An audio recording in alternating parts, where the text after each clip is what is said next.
সেনাবাহিনীর বিডিআর পিলখানায় যে ক্ষতি হয়েছে আর শেয়ার মার্কেটে যেভাবে ভাতে মরেছে, কোনো লাভ হবে না এই 10,000 কোটি টাকা দিয়ে অস্ত্র কিনে। মানে স্পিকার, আমাদের আসলে প্রবলেম কি? সরকার বলে বঙ্গবন্ধুর কথা বললেন আমি ফেরত আসবো, সোনার বাংলা করবেন। মানে স্পিকার, সোনার বাংলা আপনি কাকে দিয়ে করবেন? ছাত্রলীগ, যুবলীগ? আগে বের করতে হবে সোনার সন্তানেরা কারা। এই শ্রমিকেরা সোনার সন্তান। মাননীয় স্পিকার, যারা বিদেশে গিয়ে $25 বিলিয়ন পাঠায় বলে আমরা এখানে এসির বাতাস খাই। মাননীয় speaker, these are the golden labours of Bangladesh. আসলে আমাদের প্রবলেম কি? আমরা এদেরকে সম্মান করি না। যদি সম্মান করতাম তাহলে ভালোবাসতাম, আর যদি ভালোবাসতাম তার সাথে দায়িত্ববোধ আসতো। আপনি দেখুন, কয়েকদিন আগে নিমতলির ঘটনা ঘটেছে, কি লাভ হয়েছে? সেখানে এখনো সেই কেমিক্যাল বিক্রি হয়।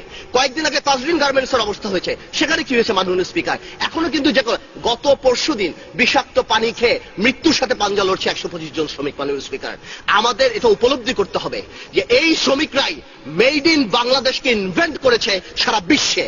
এরাই সোনার শ্রমিক। মাননীয় স্পিকার, এদের কথা যদি বলতে হয়, আরেকজনের কথা বলতে হয় যে দলে বিদেশে আমাদের যে ভাইয়েরা কাজ করে। মাননীয় স্পিকার, ওই একই কথা চলে আসে। আমরা কাউ আদম ডাকি, আমরা তাদেরকে লেবার ডাকি। তারা যে আন্তর্জাতিক বিমানবন্দর আসলে তাদের সাথে কেমন ব্যবহার করা হয়। আজকে কালের কণ্ঠে নিউজ আছে, ওমানে মাননীয় স্পিকার 30 জন বন্দী আসে, কেউ কন্টেইনারে থাকে, স্পেশালি ইউএই থেকে আরম্ভ করে সৌদি আরব, লন্ডন, গ্রিস, যেসব জায়গায় আমাদের শ্রমিক ভাইয়েরা থাকে। কেউ কন্টেইনারের মধ্যে থাকে, কেউ জঙ্গলে থাকে, কেউ এমন অবস্থায় থাকে 100 স্কোয়ার ফিট জায়গার মতো 100 মানুষ সেখানে থাকে। মাননীয় স্পিকার, বিদেশে যারা অ্যাম্বাসেডাররা থাকে তারা কি শুধুমাত্র আমরা ওমরা করতে গেলে আমাদের প্রোটোকল দেওয়ার জন্য, মন্ত্রী মিনিস্টার গেলে তাদের সুটকেস টানার জন্য? আমি জানতে চাই, মাননীয় পররাষ্ট্রমন্ত্রী ছাড়া কয়জন এমপি বলতে পারবেন যে সৌদি আরবে আমাদের অ্যাম্বাসেডারকে?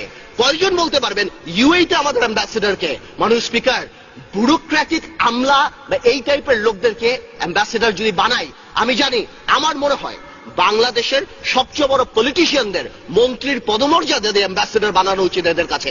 বিকজ এদেরকে যদি আমরা রেসপেক্ট না করি, মাননীয় স্পিকার, আপনি জানেন আমাদেরকে ভিআইপি দেওয়া হয় এয়ারপোর্টে। মাননীয় স্পিকার, আমাদেরকে ভিআইপি দেওয়া হয়, এবং আমরা যখন দেখি এরা দাঁড়িয়ে থাকেন, একটা পুলিশ থেকে আরম্ভ করে কাস্টমস পর্যন্ত তাদের হয়রানি করেন যে এই টিভি আপনি কোথা থেকে এনেছেন, এটা আপনি।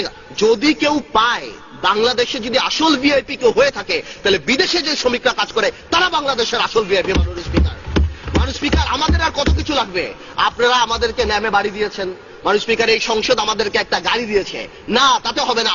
সরকার দলের এমপিদের ব্যাংকের পারমিশন লাগবে, ডিপসি ফিশিং ট্রলার লাগবে, ইউনিভার্সিটি লাগবে, আইজিডব্লিউ লাগবে, আইসিএস লাগবে।